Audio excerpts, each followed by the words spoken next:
हाय, good evening everyone. आज का topic थोड़ा सा अलग है from the usual market talk that we do. So आज मेरा वीडियो इंग्लिश और हिंदी दोनों में होगा।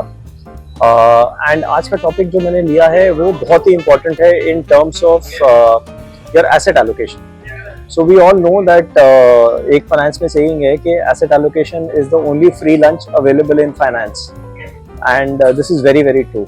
सो what asset allocation basically does is कि वो आपका मनी प्रोटेक्ट करके रखता है। सपोजिंग आपका इक्विटी मार्केट्स नीचे है तो आपका जो गोल्ड है या बॉन्ड्स हैं वो ऊपर होंगे।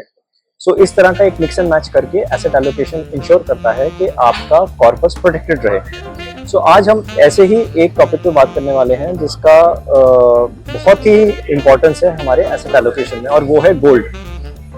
इंडिया में गोल्ड तो सबके पास होता ही है, एंड 4000 साल से ये स्टोर ऑफ वैल्यू है गोल्ड का।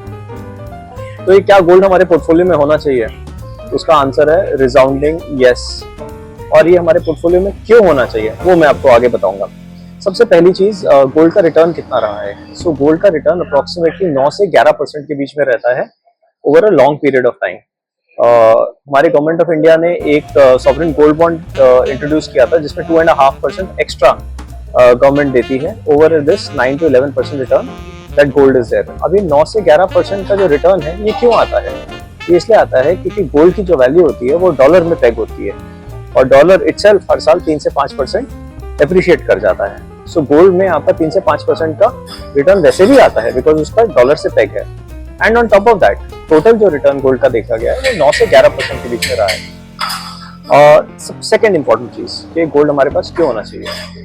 गोल्ड का एक नेगेटिव कोरिलेशन देखा गया है इक्विटीज के साथ। इसका मतलब क्या हुआ? इसका मतलब ये हुआ कि जब इक्विटीज नीचे जाती हैं तो गोल्ड टिपिकली ऊपर जाता है। तो अगर इक्विटीज हमारी नीचे गई हैं और गोल्ड अगर हमारा ऊपर गया है and gold is part of your portfolio, तो आपका पोर्टफोलियो उतना नहीं गिरेगा। इसीलिए इसे कहते हैं negative correlation. And in this gold works beautifully well. So या तो आपके पास बॉन्ड्स हो या फिक्स डिपॉजिट हो जो आपको 5 से 7% देगा, वो भी आपको प्रोटेक्ट करेगा जब इक्विटी नीचे आएंगी। बट गोल्ड का तो स्पेसिफिक रहा है कि इक्विटीज जब नीचे जाती हैं तो gold traditionally has been seen to do very well. Third इसके हमारा एलोकेशन कितना होना चाहिए गोल्ड में। There are various studies which show an allocation of as high as 30% also to your portfolio. But मेरा ये मानना है, और जो मेरा खुद का है, वो है approximately 10% of my total corpus, investable corpus is in gold. And what I have seen is कि about 10%, 10 से 12% is a good amount to have in gold, which will hedge and protect you and your portfolio from going down. चौथी important चीज आती है कि gold को खरीदें कैसे। गोल्ड के बड़े सारे तरीके हैं, या तो आपके पास फिजिकल गोल्ड हो सकता है, बट फिजिकल गोल्ड के अंदर स्टोरेज की प्रॉब्लम है, सेलिंग की प्रॉब्लम है, एक्सेट्रा। सो गोल्ड को आप 2-3 तरीके से खरीद सकते हैं। एक आता है गोल्ड का ETF।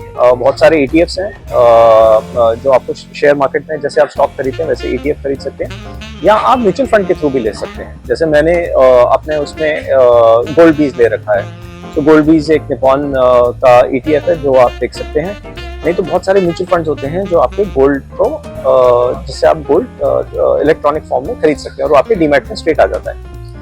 So, having said that, these are some of the factors why gold becomes very very important in your portfolio, and आपके पास gold जरूर होना चाहिए to protect your portfolio and to also ensure that you have a smooth graph in your portfolio going up.